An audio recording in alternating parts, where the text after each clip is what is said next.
मुख्यमंत्र्यांच्या मंत्रिमंडळाच्या बैठकीमध्ये मंत्र्यांना काटकसर करण्याच्या सूचना।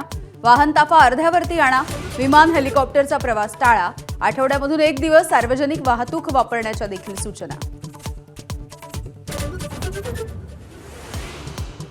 पंतप्रधान मोदींच्या आवाहनानंतर विधान भवनामध्ये मुख्यमंत्र्यांचा बाईकवरून प्रवास, तर उपमुख्यमंत्री एकनाथ शिंदेंचा आणि सुनेत्रा पवार यांचा ईव्ही गाडीमधून प्रवास। तर टीका करणाऱ्या विरोधकांनी प्रगल्भ होण्याचा मुख्यमंत्र्यांचा सल्ला।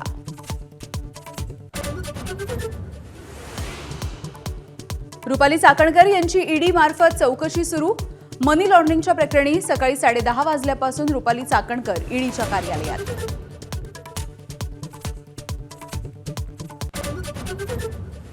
महागाई गेल्या 42 महिन्यांच्या उच्चांकावर। एप्रिलमध्ये घाऊक महागाई 8.30%वर, तर मार्चमध्ये घाऊक महागाई 3.88%वर होती।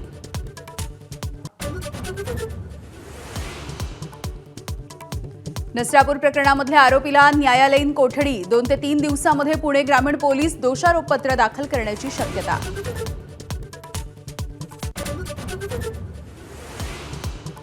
नीटच्या पेपरफुटीच्या प्रकरणी पुण्यामधून आणखी एक जण ताब्यात। आतापर्यंत देशभरातून सीबीआयकडून 6 आरोपींना अटक। नाशिकमधून शुभम खैरनार, अहिल्यानगरमधून धनंजय लोखंडेला अटक।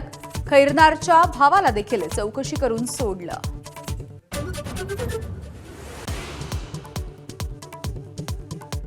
केंद्र सरकारची साखर निर्यातीवरती तातडीची बंदी। 30 सप्टेंबरपर्यंत बंदीची अधिसूचना जारी। देशांतर्गत बाजारामध्ये किमती नियंत्रित ठेवण्यासाठी निर्यात रोखली।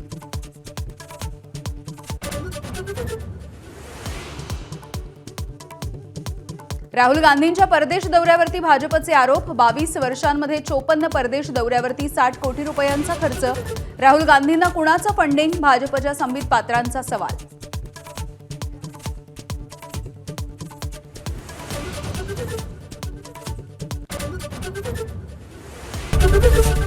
एबीपी माझा, उघडा डोळे बघा नीट।